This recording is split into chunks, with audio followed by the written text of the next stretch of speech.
Eto real talk. Ano ba talaga gusto ng isang matinong lalaki sa isang babae? Ano ba talaga yung hinahanap nyo sa isang babae? Haha, magandang usapan to.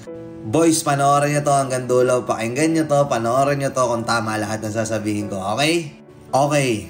Akala kasi nung ibang mga babae, ang gusto lang ng lalaki sa isang babae, maganda, sexy, maputi, chinita. Akala nila ang gusto ng lalaki ay panlabas na anyo, dun lang tumitingin.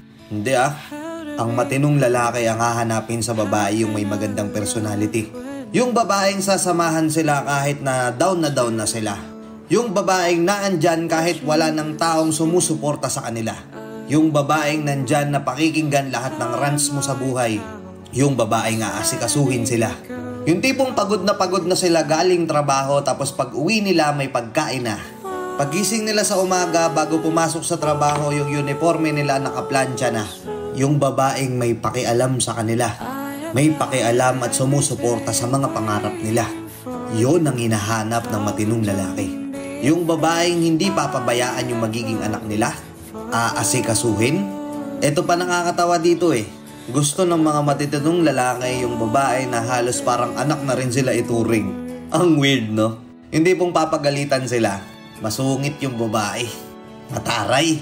Yung babaeng malakas ang kutob na magbibigay ng opinyon kapag napapansin nilang medyo padalos-dalos ka na sa desisyon. Yung babaeng aasikasuhin at mamahalin sila.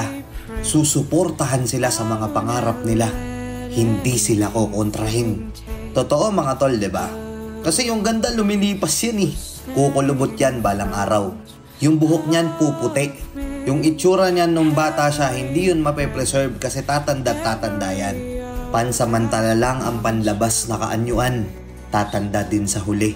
Pero yung personality, yung ugali, yun ang hindi mawawala. At yun yung daladala habang buhay. Yun yung hindi magpe-fade. Problema kasi sa atin mga tol, porket nakakita ka ng maganda, sexy, okay na sa'yo. Tapos katagalan, makukuha mong babae, tamad pala. Daming mas maayos na babae dyan, maraming babae dyan na masisipag, maraming babae dyan na maasikaso. Pero sa dinami-dami ng babae, mas pinili mo yung tamad. Tapos magre-reklamo ka, di kayo naasikaso. Uuwi ka sa bahay, wala pang pagkain. Ikaw yung nagtatrabaho. Ikaw pa magluluto.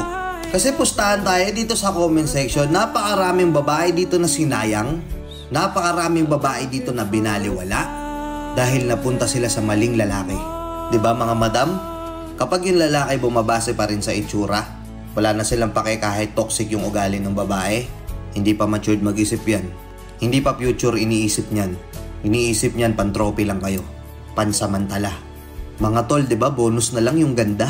Importante pa rin para sa atin yung personalidad, diba? Kaya oo, piliin mo yung lalaking sasabihan kang maganda hindi lang sa panlabas mong itsura. Sasabihan ka din niyang maganda dahil maganda yung personalidad mo. Maayos yung pag-uugali mo.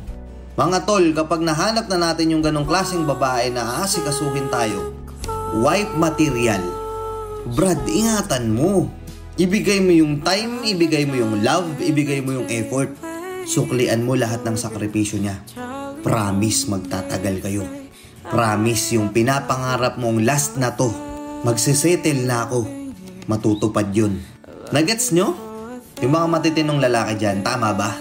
Ganto hinahanap nyo sa mga babae, di ba? Hindi itsura. Hindi puro paganda lang pero wala naman talagang tira. Puro paganda lang pero pagdating sa anak ng gigitata. Napakaraming babaeng maayos at maasikaso. Oo, bonus na lang yung ganda. Nagets nyo? Thank you and peace out.